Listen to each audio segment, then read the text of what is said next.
Baik, assalamualaikum warahmatullahi wabarakatuh. Pada video kali ini kita akan mencoba buat berbagi informasi atau berbagi pengalaman tentang rekrutmen fresh graduate salah satu perusahaan BUMN yaitu PT Telkom. Nah, di rekrutmen kali ini sekitar pengumumannya ya sekitar bulan Januari atau Februari 2021 yang lalu. Nah, itu ada beberapa tahapan yang harus kita lalui.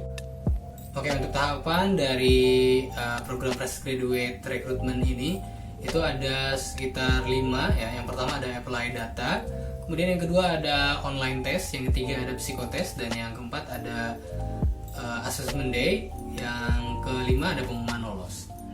Yang pertama tentu saja kita coba upload file-file yang dibutuhin, kayak misalnya KTP atau data diri, kemudian SKL kalau misalnya kita udah lulus gitu ya. Nah, kalau belum punya ijazah, SKL juga udah bisa. Kemudian ada transkrip nilai pas kuliah dan foto, dan masih banyak lagi untuk data-data yang harus kita upload di website PT Telkomnya itu.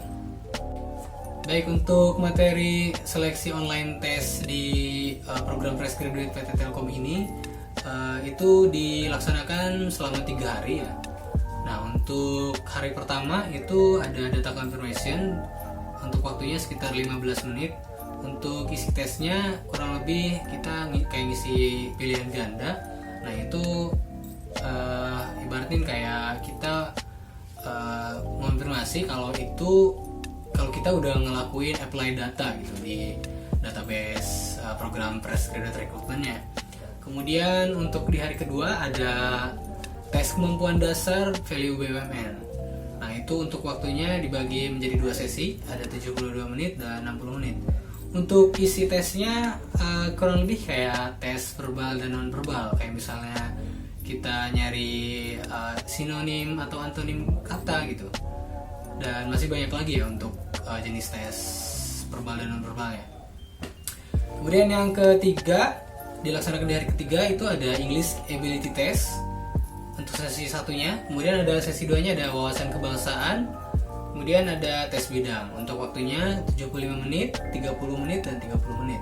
Nah, untuk tes di hari ketiga ini yang menurut saya yang paling susah ya, karena kita harus nyiapin jauh-jauh hari dan tentu saja harus latihan juga gitu. Untuk isi tesnya kurang lebih kayak yang pertama ada tes numerik.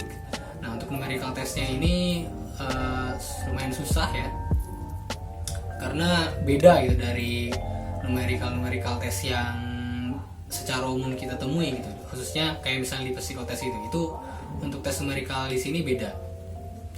Kemudian untuk yang kedua di tes di hari ketiga itu di sini ada tes narasi dan data analitik. Nah, itu ngetes buat kemampuan kita bagaimana membaca dan menganalisa data gitu.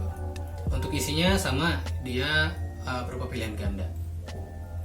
Kemudian ada tes kepribadian. Nah, tes kepribadian ini ibaratin kayak ngetes sejauh mana kesiapan kita dalam bekerja. Ya, nggak jauh beda kayak tes-tes psikologi gitu. Kemudian untuk English Ability Testnya menurut saya nggak jauh beda sama kayak tes TOEFL atau tes IELTS. Jadi ketiga tes atau ketiga tahapan tes ini tentu saja harus disiapin jauh-jauh hari supaya kita bisa mengisi dengan baik dan benar. Baik, mungkin itu aja untuk video kali ini. Terima kasih sudah menyaksikan, semoga bermanfaat untuk teman-teman semua. Terima kasih, assalamualaikum, sampai jumpa di video selanjutnya.